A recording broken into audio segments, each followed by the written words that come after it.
Hi, everyone. Welcome to the Town of North Andover Finance Committee meeting. It is Wednesday, May 6th, 2020. Pursuant to Governor Baker's March 12th, 2020 order suspending certain provisions of the open meeting law, General Law, Chapter 30A, Section 18, and the Governor's March 15th, 2020 order imposing strict limitation on the number of people that may gather in one place. This meeting of the North Andover Finance Committee will be conducted via remote participation to the greatest extent possible. Specific information and the general guidelines for remote participation by members of the public and or parties with a right and or requirement to attend this meeting can be found on the town's website at northandovermass.gov. For this meeting, members of the public who wish to watch the meeting may do so on their televisions by tuning to Comcast Channel 8 or Verizon Channel 26 or online at northandovercam.org.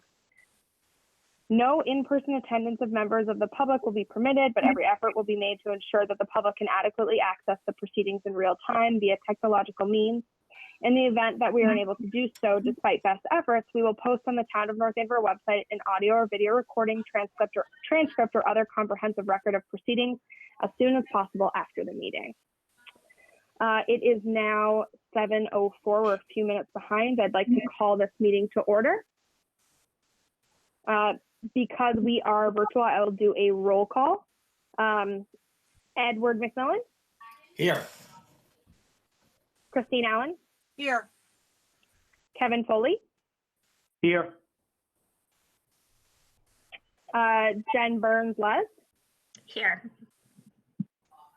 Tim Shearhart? Here. As of right now, Divya Bhatnagar, Thomas Ringler, and Charles Trafton are not on the call.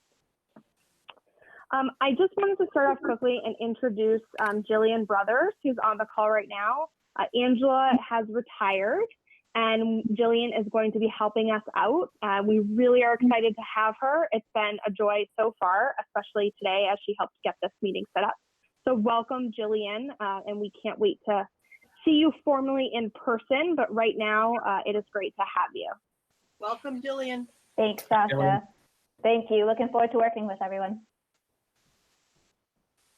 Thank you. Okay, could we please stand for the Pledge of Allegiance? I pledge of allegiance To the flag, of the United United States of America, and to the republic for which it stands, one nation, under God, indivisible, with liberty and justice for all.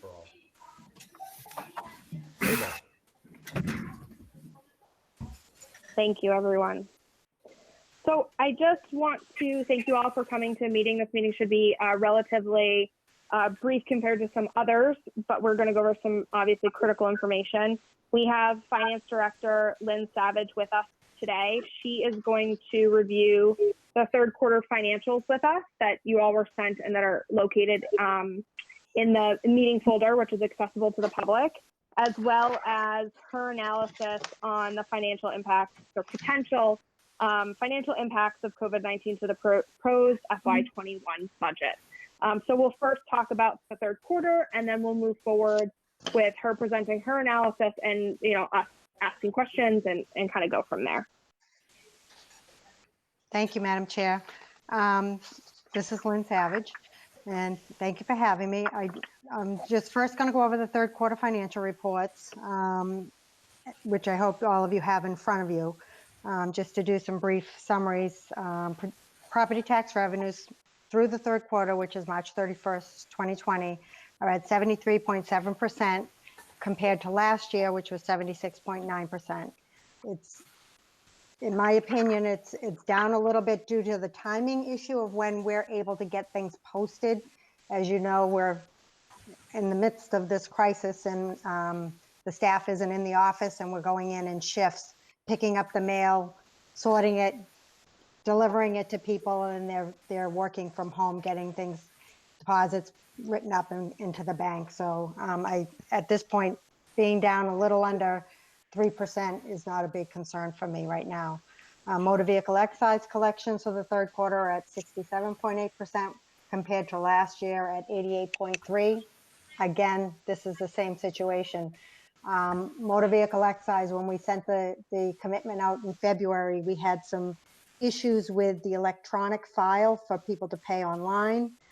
That was due to a change in the formatting from the Department of Revenue for the motor vehicle excise taxes, and the billing company was struggling getting the file correct to the online billing. So we were getting everything by mail. And if you can imagine, the amount of checks that had to be hand processed and are still being hand processed is quite large. So I'll bring you up to speed where we're at as of the end of April, which is right on target. So I have no concern with that at this point either.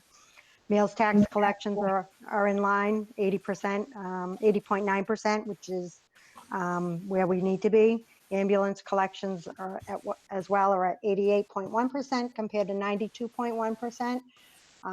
It shows being down a little bit in March, but we are now above percentage through the end of April. We actually have exceeded budget for collections through April 30th on the ambulance collections.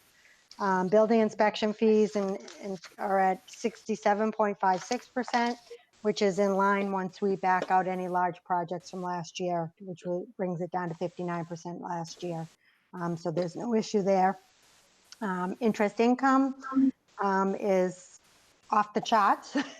We're at 176.9% collected.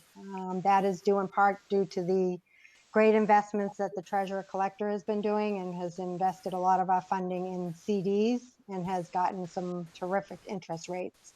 CDs are out for 18 to 24 months, so we're expecting that isn't going to change much between now and the end of the year or even into next fiscal year, because we have got those tied up in guaranteed interest rates for CDs. So local receipts, when we factor out the motor vehicle excise, which is the biggest part of local receipts, we're at 98.4% compared to last year at 93.8%. So through March and actually through April 30th, I see no decline in revenue collections at this time. We're actually on target.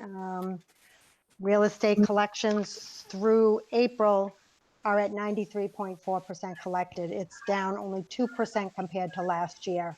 And our taxes weren't due till May 1st.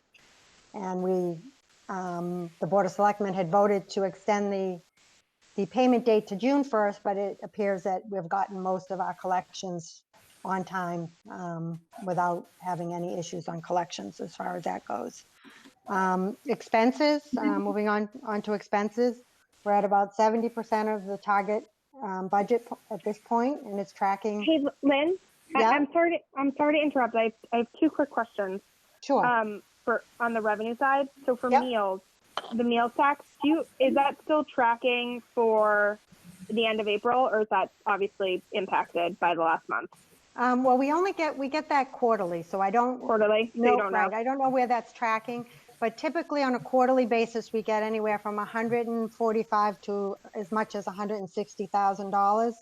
So in order for us to meet budget, we only need to get $112,000 because we've already collected that much in the first 3 quarters of the year of our budget. Okay.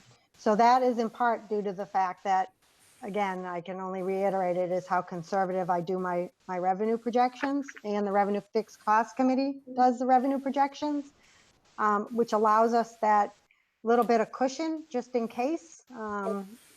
And each year we incrementally increase it, but not to the point that we're not going to reach budget.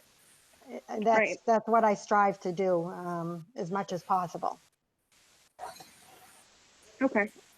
Did you have yeah, my other question is just about extending the tax date. Was that for just residential or both residential and commercial taxes? It was across the board, residential and commercial. Yep. Okay, just confirming. Thank you. Yep. So back onto the expenditures. Right now we're right on target based on normal operations, with the exception, of course, of snow and ice. We have a $260,000 deficit, which I feel will be easily absorbed within the municipal budget surplus line items that we will have between now and the end of the fiscal year. And 260,000 is a lot less than what we've had to come up with over previous years. So it's not a major concern. And there aren't any other areas. I do know I didn't put it in this memo, but I did want to highlight to you guys, as well as I did to the Board of Selectmen when I presented, that the fire department is going to potentially have an overtime problem. It's not something that I won't be able to cover again through other surpluses within the public safety grouping or at the year-end budget transfer. But that's caused in part by some of his firefighters being out on 111F, as well as, of course, some of it, he had some out due to the quarantine for the COVID-19. So I'm monitoring it. Right now, we're not in a deficit, but I foresee within the next 2 to 3 payrolls between now and the end of the fiscal year, it will be in a deficit, but we'll be able to cover that. Okay. Moving on to the enterprise funds. Water revenue collections are at 66.5% with expenditures at 68.4%, but that 68.4 also includes encumbrances, so it's not anything that's unusual for operations. Sewer revenues are at 68.6 with expenses at 59%. Based on normal operations, again, we're doing really good and no concerns at this point. Collections for them as well are still coming in on regular basis. We're not having any issues with collections, and we have substantial retained earnings in water and sewer, and expect to probably add to that by the end of the year as well. And I'll move on to the Stevens Estate. Collections for the Stevens Estate are dire, which we knew was going to happen. It's at 37.3% with expenditures running at 61.3%. And with the crisis that's going on, they've had several bookings that have been canceled, and it's expected to affect the revenues even more, which will, as you know, will lead into the retained earnings, and probably between now and June 30th, absorb almost all of the retained earnings to cover the additional expenditures to get it through to the end of the fiscal year. I would like to have, I'll report back to you guys within a couple weeks with further updates, but there's no revenue collections up there right now because there's no events going on. Right, so, you can't have any. Right, you can't have any. And we knew that, we knew that I was having issues, but this has compounded it. No fault of the Stevens Estate. It's just a crisis that no one could predict, unfortunately, and it isn't helping them in any way. Right. So I hope, this information is helpful, and if anybody has any questions or concerns, I'm here to answer it. Thanks, Gwen. Yep. Does anyone have any questions regarding the third quarter financials at this time? Nope. Okay. So thank you. We'll keep going. Lynn, if you want to dive into kind of the conversations we started having in our last meetings and present kind of your analysis and thoughts on the FY21 budget, specifically revenues and kind of the memo you put together. Okay, so does everybody have a copy of the memo that I put together? Yep. Okay, perfect. So I did present this as well to the Board of Selectmen, and I just wanted, this is my overview of my analysis that I did on the revenues. So I did the last 4 years analysis to compare some consistency in collections so that everybody knew that, our revenue for real estate and motor vehicle and all the other groupings, the consistency of our percentage collections, especially on real estate and property taxes.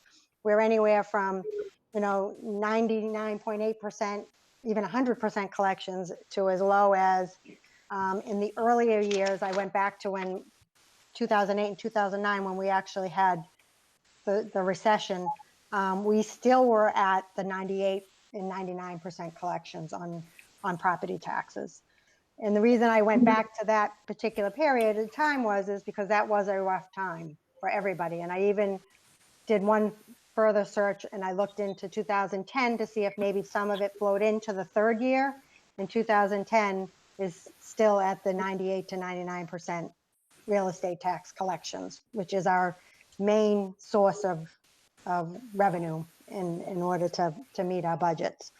So after I did the review, I looked at some potential scenarios of, okay, so say if we weren't able to collect the full 90, 99 or 98%, what would be the reduction in revenues, which in turn would be a reduction on the budget.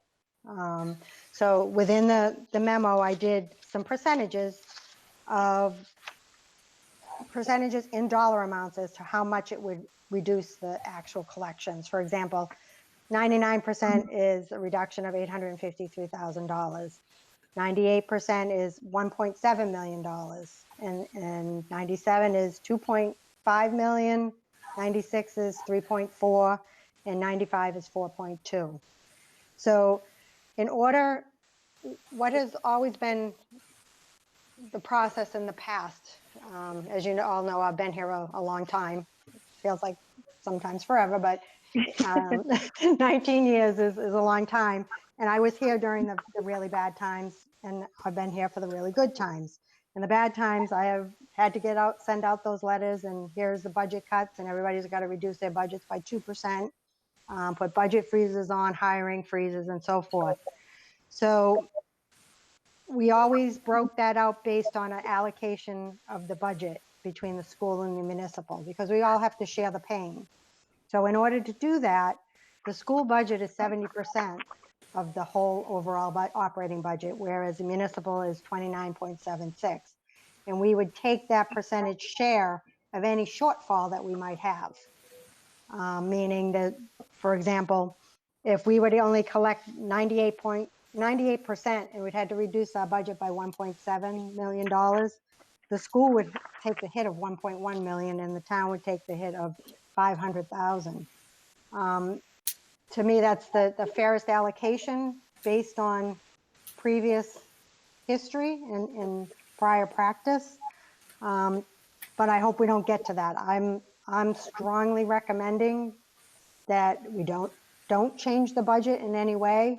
And my reasoning behind that is I have enough safety measures in place, I feel, in my experience in working with the town and doing the budgets for the town for a long time, that come October timeframe, when I'm preparing to get ready to do the tax rate setting, I have to take a hard look at where we're at.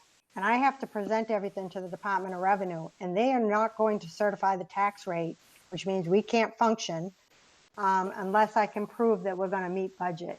And if we can't meet budget, and I can't prove that I can meet budget, there's going to be budget cuts and budget freezes. And I've outlined some different scenarios of how I can handle that on the municipal side. But, you know, we have some different things that we can hold off on doing until January, which will have, you know, some cost savings. There is, of course, we have in place the Finance Committee reserve, which we don't typically spend that until the end of the year when we feel that we've, you know, most departments don't come to the Finance Committee and request transfers unless there's, you know, a dire need for it, but I control that to a point because they come through me first to find out if I can help, you know, fix the situation. But I mean, that's $1.4 million that's set aside that we don't have to use. And if we decide not to vote the budget the way it's presented, and we come to October, November timeframe, and we find that we're doing fabulous, we are going to have another town meeting to put it back. It's easier to put a freeze on and tell people not to spend and not allow anybody to spend, which I have that ability to do, versus saying, okay, we have enough revenue, but you can't spend it because we have to have another town meeting in order to appropriate it. So I mean, I would respectfully ask that we proceed with what has been presented to the Finance Committee as well as to the Board of Selectmen, and have the understanding that, and knowing me, some of you have worked with me for a while, that this is my practice. This is the process that I follow. And I think I have enough safety measures in place to hopefully make you guys feel comfortable, because I don't see this impacting in any way 2021. If anything, it potentially could hit 2022, and we will start working on that in ways to mitigate that for 2022 now, once we get the 2021 budget in place.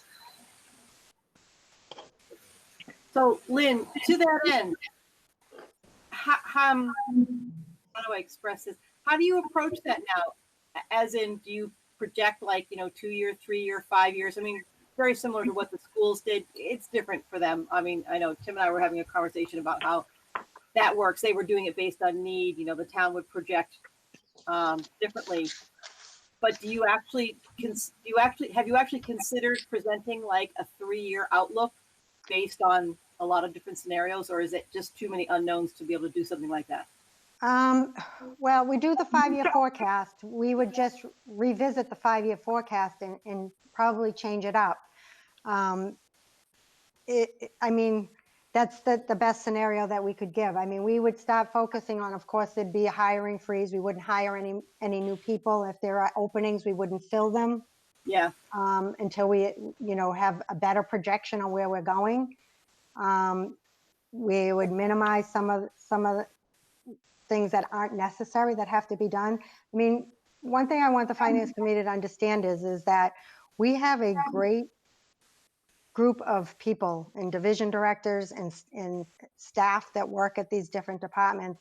And over the years, they don't just spend to spend, which is good. You can get in some scenarios that people just say, well, I've got, $20,000 left of the year. I'm going to spend that $20,000 just to spend it because I got it. We've got great people that realize some constraints that can be put in place if things don't go well. And they're a lot of them have been here when it was tough, and they know that they pay attention. We're very, for a lack of better terms, they're very frugal with the spending. I mean, we wouldn't buy any new vehicles, things like that. I mean, we could put some things in place, and Melissa's 100% on board on working. We're going to be working together to look at things in the future that we're going to just cut back on if need be. Thank you. And I just want to state for the record that was Christine Allen who asked that question. If everyone can just say your name before you or as you speak, I'd greatly appreciate it. Okay. I mean, I just have one other comment too, and if in my final recommendations within my memo, that I had recommended to the Board of Selectmen that we try and put together an MOU between the town manager, Board of Selectmen, school committee, superintendent, and Finance Committee, outlining the potential, if there are deficit, potential for revenue shortfalls in 2021, that everybody is aware of it, and that this is the allocation of how we're going to distribute the budget cuts. I think that's a great idea, and I know, at least for myself, I need some better level of comfort, especially I think with the FY21 budget having so many additional new employees, because if we have budget cuts or then potentially need to level fund for FY22, that kind of means a budget reduction, right? Because you still have escalators you need to pay for staff, and so I would like to understand not just the municipal side, which you outlined clearly on your approach, but also the school side, to understand what their approach would be as well. Right, and by law, I mean, we can't deficit spend. That's why I have budgets in place, budget controls in place, that a budget can't be overridden. I'm the only one that can override the budgets. So right there is one of my other safety measures. every department, every line has a budget and cannot be overspent without the override of me or the town manager's permission to override something. But I legally, in my position, cannot overspend the operating budget other than snow and ice or a legal settlement. Hey, Lynn, it's Kevin Foley. Can I ask you a quick question through the chairman? Certainly. Yeah. First of all, are we still, as of May 6th here, are we still looking at a June 16th town meeting from what you understand, Lynn? From what I understand, that's the plan. We're Yeah. waiting to hear from the moderator. He would be the one that's going to make the final decision, from what I understand. We are planning and proceeding that way. And generally, when new employees are proposed in the budget, in the upcoming budget, that begins on July the 1st, how soon into the fiscal year would they usually be brought on board? Within the first quarter, within the second quarter? If you're referring, because I don't know that we have a couple people on the municipal side, I think, one in the part-time and youth services. Right. And then I think there's one other. We will probably hold off on that until at least the first quarter, maybe September timeframe. On the school side, I don't have control over that. That would be something that you'd have to ask the superintendent or Jim Mealy. No, I understand. Do you know what their practice has been on the school side, Lynn? Well, I know they need to hire I'm not them. asking you to speak for them. Yeah, I know they need to hire them for the beginning of the school year, so that would be September. Yeah, right. But they're contractual and they would get paid for the 26 pays no matter what, because they go September to June. So it would be full salary if they brought them on in September. In this memorandum of understanding that you were proposing, is that something that you were going to draft to circulate to the Finance Committee and to the Board of Selectmen and to the School Committee? That's something that I'd work with the town manager on, because it would be under her direction. Right. But the Board of Selectmen and the School Committee have heard some discussion of that already besides the Finance Committee, right? I know the Board of Selectmen have. I'm not sure about the School Committee. I can speak to that, Lynn. I did speak to the chairperson of the school committee this week just to have a brief conversation, letting them know that we were going to talk about this tonight and that Lynn was recommending that as part of her analysis. So I anticipate that within the next week or so, we'll have some more information from them and their thoughts on that. I think we have to give them a lot of grace and that they're dealing with a whole school district that's working remotely right now. So they have a lot on their plate. And Sasha, I have a question for you. So as a Finance Committee, we haven't voted on the capital improvement plan and we haven't voted on the budget. Are we going to make our recommendations then at town meeting, or what are we planning on doing as a committee? So that was going to be part of our kind of conversation a bit later, but we actually have voted on the capital improvement plan. However, it has been changed. So we have not voted on the revision to the required revision to the senior center. I think at our last meeting, or 2 meetings ago, perhaps, we decided to wait and to make our formal votes for recommendations immediately preceding town meeting. And we can have, a bigger conversation about that after this. We don't have to decide that now because we're not voting tonight. Excellent. Thank you. Thank you, Lynn. Oh, you're welcome. Sasha, this is Lynn again. I'd also like to ask that if the Finance Committee could have another meeting in 2 weeks, because I'd like to meet with you all and give you an update on the revenues through that period of time, just to confirm with you that all the real estate taxes have come in and we're on target, just to give you guys a little bit more comfort level. I think that would be great. I was going to have, there's a couple other things I wanted to talk about too, and ask you to speak about in a week or two. So that works perfectly that works perfectly. We can absolutely do that. Okay, good, perfect. Hey, Lynn, this is Tim Shearhart. Hi, Tim. I have some observations and questions relative to what you've said. I have complete confidence that the 2021 budget can be covered by the revenue forecast or reserves that we have in play within the strong finances of the town. But some things I've been reading recently and attending recently having to do with sources of revenue. And I know you took a stab at motor vehicle excise tax as far as the percentage reduction and what that might be have an impact. But have you also looked at other important areas such as the state aid that we are anticipating, which according to your forecast, and you know this better than me,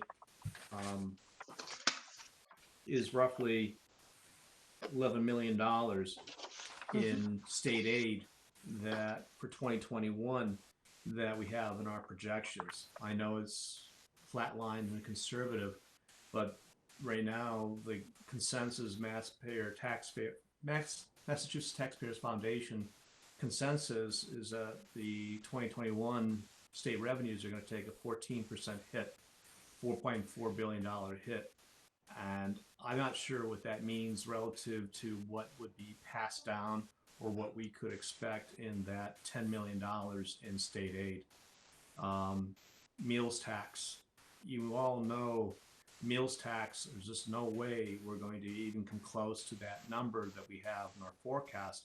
And if you take a 50% reduction in that alone, that's 300,000. I'm talking from the revenue side of the house.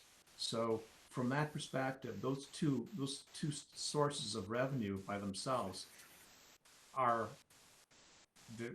be impactful. I know you focused on real estate. I believe in the real estate tax, motor vehicle excise tax. I believe that people are going to hold off on major purchases, and so that's probably going to have an impact. So the question I have for you is, I know it's 2021 with all the reserves, free cash that we got, we probably have 2021 covered. But the question I have for you is we really should probably be looking at 2 and 3 years out. And what do we really want to do overall relative to our revenue forecast planning in that area? Just some thoughts. No, I don't disagree with you, Tim. But I have, as of right now, in the various meetings of webinars and in various video meetings I've been on, there is no current information that there's going to be state aid cuts. I'm not saying that there isn't going to be, but as of the information I have right now, I'm not aware of any. I don't disagree. I don't think we do the way we budget the state aid. We don't do any increases within the next budgeted year. We budget it based on the previous year's budget or the state's numbers. So if we were to take a hit there, I think we'd be able to absorb it with other revenue sources. We also have to consider the possibility that, I realize we're going through this crisis, but we do, if Amazon proceeds, and the building fees alone from Amazon will at least cover us for 2021. So as I had stated earlier, Melissa and I will be working, and we'll have to work on a forecast and changing the forecast for 2022 and moving out beyond that. So when we start working in September on the budget for 2022, we will be really focusing more strongly on the revenues, and where we'll have a lot more information at that point to forecast state aid and get a feel for where our real estate taxes will go, because the biggest hit that's going to happen on the real estate taxes is, and why we're saying 2022 is, it's because a lot of the commercial is going to probably change in value because of this crisis. People are closing, businesses are going out of business, buildings might be vacant, who knows, but that's where we feel that why it's 2022 is because the values are going to change. and they're not, for 2021, the values are still going to be the same that they are right now. I have a couple more points. Do we have baked into, or I'm not even sure when this will happen because I'm really in the dark on it. That's the teachers' contracts that are being negotiated right now. When would that be impacting the budgets at all? 2021, 2022?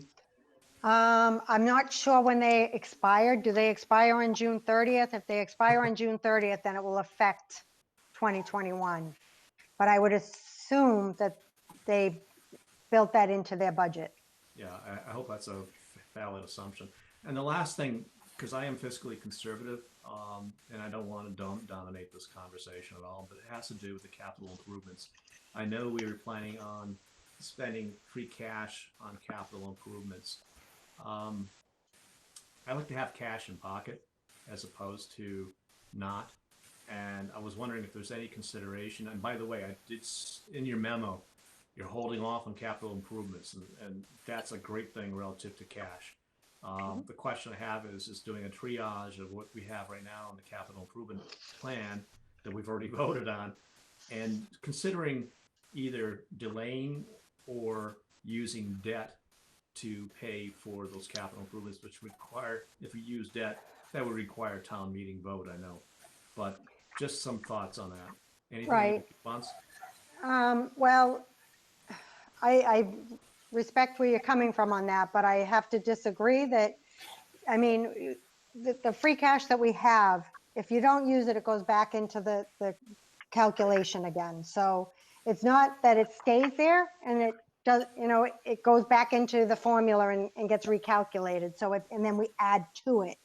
So I don't see a need at this point. I think it's a better use of the funds to pay for the capital plan for 2021.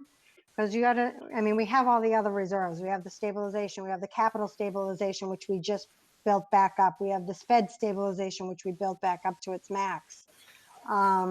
That should be the good use of our rainy day funds.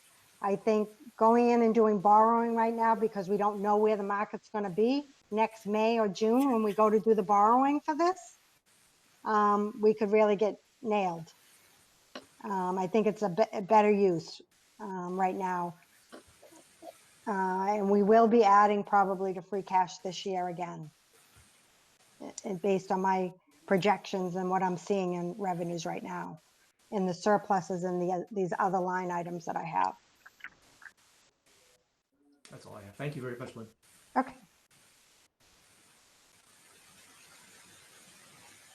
Anyone have any additional questions, concerns, even want to bring any other topics up that relate to this? I just wish we could keep Lynn for another 19 years. Yeah.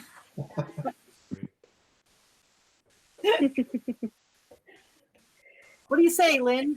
Yeah, you got maybe 5, 6 at best. Just don't go down to Tampa like Tom Brady did, Lynn. Yeah, Oh, no. do not speak in You'll name. break Kevin's heart. Okay. Thank you, Lynn. I appreciate it. I just want to ask I'm going to switch gears a little bit because we have Lynn on the phone. Lynn wanted to ask that at our next meeting, that if you and potentially the town manager, who I will also reach out to, could provide us a bit of information on the Amazon TIF and talk through that with us, we would really appreciate it. I think that it's something that we do not vote on because it is a planning article. We should be aware of the financial impacts of that. So if you could help us and walk through that, we'd be grateful. Yep, I know that Melissa had asked me to make sure that you were going to have another meeting in 2 weeks because she was planning on attending as well. So I'll mention it to her that that's one of the topics. Great. Perfect. Good. Thank you. All right. Does anyone have any other questions about this presentation, Lynn's analysis? Thank you, Lynn, so much. We really appreciate it and the insight. Oh, you're welcome. We are right on schedule. So Lynn, feel free to stay on or to enjoy your evening. Thank you very much. Yeah, I'll stay on for a little bit. Okay. So I think the next section of the agenda is a discussion of the draft of the Finance Committee warrant letter. So I just wanted to circle back on this. We have some information from Lynn, and I think that we should proceed like we were going to previously. So we previously were going to present the budget as it stands. Is that kind of where everyone is sitting? You know, where you feel is appropriate to put that in our warrant letter? You know, I do have one question. This is Chris Allen, again, about the MOUs. I mean, if we are going to proceed with the MOUs, you know, that Lynn spoke of, how do we address that within the warrant? Is that a caveat that we put in our recommendations? And how would we bargain the MOUs? I don't think that so the MOU, I think if we as a committee are going to move forward and approve an FY21 budget as an operating budget, let's just say operating budget for now, then my recommendation would be to write the warrant letter. Kind of most people have already done that. Take a quick look, then over the next couple of days, make sure there's nothing you want to adjust or say. And as part of the executive summary and the conclusion, we would say that, you know, we believe strongly there should be an MOU, because in terms of, if you looked at the timeline, the new adjusted calendar, we have to get that to Lynn by the 20th. Okay. So I highly doubt that an MOU would be finalized by that date. So I think that we can absolutely say, you know, we believe that we need to put certain provisions in place, such as an MOU. We can talk through that, write it up, have that included, and then know that that's going to come after. And we don't necessarily also have to take our vote at our next meeting. We can wait before town meeting, so we feel comfortable with that MOU or whatever takes place. Okay, so that's just that's an addendum to whatever we might have already written. You know, what we already wrote. That would be like our last paragraph. You know, all of these things are contingent on whatever. Okay. Yeah, we strongly recommend, or what, you know, recommend, or yes, because of the whatever we decide to write, but something along those lines. That would be my thought, unless anyone has a different suggestion. No, that makes sense to me. Yep, I agree. Okay. Okay. So logistically, I think it would be helpful if everyone takes it's Wednesday, takes the next couple days to just go over the pieces that you've already written. And I know some of you were still working on those and you have some more information now. And if you could send that to Chris, Allen, and I this weekend, that would be really helpful. Chris has graciously offered, or I asked her, to take the first pass and kind of put everything together, take the first pass, and then she'll send it over to me. I'll look at it as well. I'll try to craft some of that executive summary piece, and then we can all review it together like we typically do. And that way, we can get a level of comfort based on the information we have today, and obviously put some information in there that things may change. And we also expect that there'll be additional discussions between, the school committee, board of selectmen, town manager, Lynn, and the school department. How does that sound, everyone? Am I missing anything there? Does that sound like a good approach?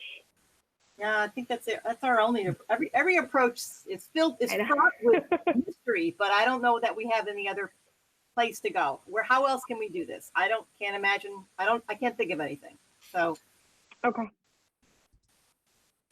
All right, so is everyone able to achieve that timeline where they can send Chris and I their pieces, if you haven't already, by this weekend? Chris, when is your, by Saturday night, so you can look at it Sunday, or do you need it Saturday? What is your preference? Oh, Saturday is fine. I mean, actually, I have absolutely no idea, but Saturday sounds great.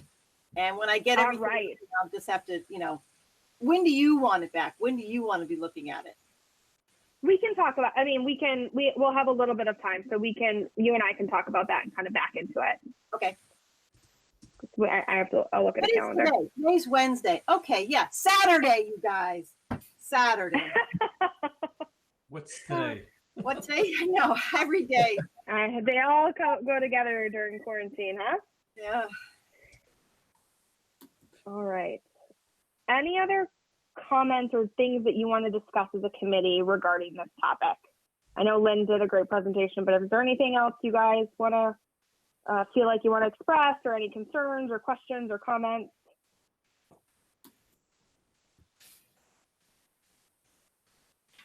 All right. So let's keep going. We're ahead a little bit. So what I'm going to do is I'm going to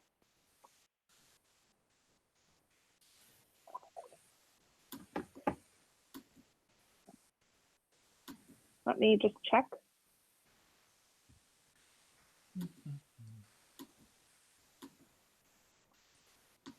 My email for public comment. We do have one public comment. I'm going to skip public comment for now and go back just to give people a little bit more time because of how I outlined in this agenda. So we'll kind of move it down a bit. Let's go skip to old business. So I just wanted to mention, we already kind of brought it up with Lynn, that as you know, there is an article for town meeting voting on allowing the negotiation of a TIF with Amazon.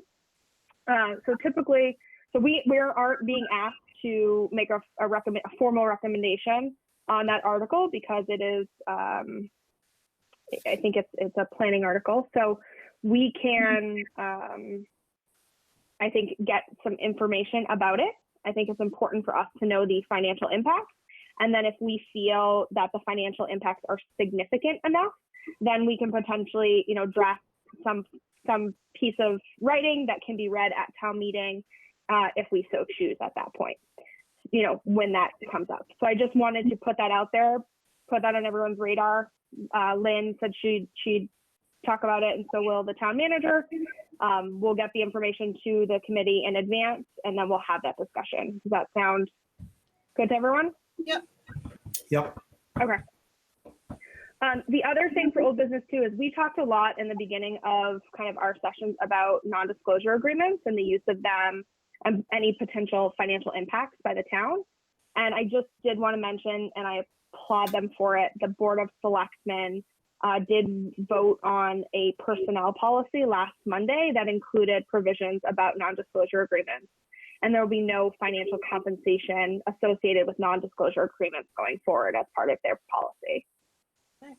So I think that's a great move for our community. I know that I don't know that the school committee has something in their personnel policy about it. So I'm sure, they'll take a look as well. But I think it was a good topic. And I just wanted everyone to know that concern or just question no longer exists, because it's going forward. It's not part of their something that they would do. So. Okay. All right, so let's move on to the meeting minutes from April 8th. Question, I don't know if I have a copy, but They should be in the Google Drive. And so for anyone who is on the call, you like my face? and Yes. and anyone who is on the call listening, and who is wondering about the documents that we are referring to, if you actually can find them in the Google Drive for the town of North Andover. So if you go to the Finance Committee page in the town, and you can go to agendas and you click on that, you'll see there's also meeting minutes and items. So you can click on those and you'll go into a Google Drive for this meeting, and you'll see our agenda, the minutes we're about to approve. You'll see a document that is Lynn's third quarter financial report. It also includes her FY21 budget analysis we just discussed and some of her backup for that. So please, just so you know where to find those documents, they are available for reference.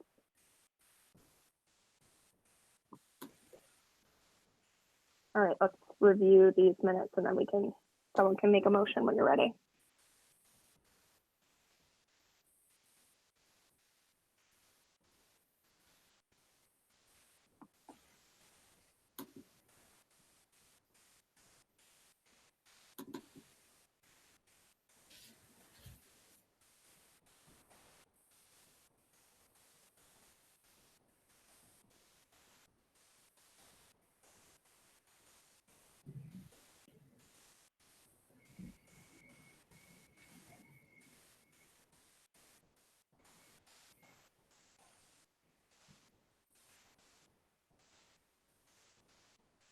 Sasha, this is the April 8th notes, right? Yeah. Okay, so I'll make a motion to accept the meeting minutes on April 8th as written. Do I have a second? Chris Allen, second. So that first motion was made by Ed McMillan. Christine Allen seconded the motion. All those in favor? Aye. Aye. Aye. Anyone opposed? Nope. All right. Minutes are approved. We're a bit ahead, but we'll move to public comment. The comment was from Thomas Dugan. Can you please explain the MOU reference in the meeting? Sure. So just for some clarification, the MOU is a memorandum of understanding. The reference is related to Lynn's recommendation that she provided. That recommendation, that document is in our Google Drive for anyone to view. It was also presented to the Board of Selectmen last week. Basically, it's a recommendation that if we do not achieve, budgets and we need to make mid-year changes to them, it would be MOU in advance that would be established before town meeting, and those it would outline kind of what steps would we take if there was a financial impact that we couldn't absorb within the FY21 budget due to COVID-19. Does that, Lynn, I don't know if you're still on the call, does that explain it in a good synopsis? Anything else you want to add? Nope, you did a great job. That's perfect. It's exactly what it would do. Yep. And I think for me, and maybe some other members of the finance committee who can please also chime in, but that kind of forward thinking gives me a level of comfort that, if there were to be a drastic impacts that we couldn't foresee now, we would have, an understanding in place already. We wouldn't be scrambling. We'd know how we were going to approach it in advance. Everyone would be on the same page, and we could move forward. That to me, I think is helpful. Yeah, I see. This is Chris Allen. I see it as buy-in from all parties. Yes, this is what would have to happen, and so I'm agreeing with you. But it is a measure of comfort, and it seems more like a team effort too. Nothing hidden. It's all above board. This is what we're doing. So it's like, well, I'll back that up a little bit. Who knows what the heck's going to happen? But anyway, at least we have an agreement as to what might happen for cuts. So, which Lynn is saying she does not foresee having to do in FY21. However, if that was the case, then we would have some kind of understanding in place. That's, I think, that's the position that the document takes, and that's Right. what we're referencing. So thank you, Thomas, Exactly. for the question. And just one more comment, Sasha, this is Lynn, for a little bit more comfort level for everybody as well, that as I had stated earlier, we won't get a tax rate set if we can't meet budget. So, that is one more safety measure, and that's one of the checks and balances that the DOR has in place so that communities can't go into deficits, because you can't get a tax rate set in December if you don't have a balance, if you don't feel that you're going to meet your revenue projections, which means if we don't meet revenue projections, the ultimate decision is to have budget cuts and put budget freezes in place. okay. And I think the MOU also, just to take it one step further, budget cuts. It's helpful to know where you can take money, you have money available, but also to think about it more strategically too, like what can we postpone, which Lynn has outlined, so that we're not spending it in advance and then have to cut something that is really critical later on, right? So, so we don't have to cut staff or something like that. But thank you, Lynn. I appreciate it. Anyone else have any other I would like to comment? This just popped into the old head. We have an elephant in the room we're not really looking at. We seem to be walking around the elephant, and that's the school budget. May I make a suggestion? Lynn, thank you very much for everything. You are awesome. But we keep on talking about where the school department and the school budget is completely independent, yet it makes up, according to your calculations, 70% of the cost of our budget in total. And my suggestion is that we ask for Jim and the superintendent Gilligan to actually give us a briefing about their thoughts on the coming year, again, with under the current circumstances of the pandemic and what their thoughts are and how they plan on managing and controlling their budget. Just a thought. No, it's actually, I think what the approach would be, right? As soon as they've had some time to establish kind of generally their comfort level with an MOU and then what that would look like, we want them to come in and talk about that. Absolutely. I think that's absolutely appropriate and critical. I think that's right on it. And when I allude to the MOU negotiation, I mean, that's my language for pretty much the same thing. We have to have a discussion with the school department because I think that their thoughts about what might happen, if they had to make cuts, they might have a different idea about what that would look like. So yes, we absolutely have to have it. And we're also, need to have a conversation about what does next year look like for them, and is there other places in their budget that are going to require additional funds that change the way that they would think about next year, right? Because we don't know how this impacts the school in the long term. And they go back in September, what happens in November? I don't know. I don't know the answer to that. I'm not an epidemiologist or someone who would have better information, but I think that definitely we need to be having a conversation with that side of the community as well. Sasha, it's Kevin Foley. Hi, Kevin. I just wondering if maybe you'd consider asking the town moderator also if you'd like to address us again at our next meeting about what his latest thoughts are about the town meeting going forward on the 16th of June. We're going to have a big drive-in, like a drive-in theater. Yeah. Don't laugh. Yeah. What happened? I mean, either at that meeting or we're kind of, we'll be about a month out at that point, just to kind of see, if he wants to. I mean, I'm not saying that we're forcing him to do that, but if he'd like to address us and let us know his thoughts on that, it might be helpful on our thought process. Yep. I can't see that he would have an objection to that. He's done it before. Yeah, I think that's no problem.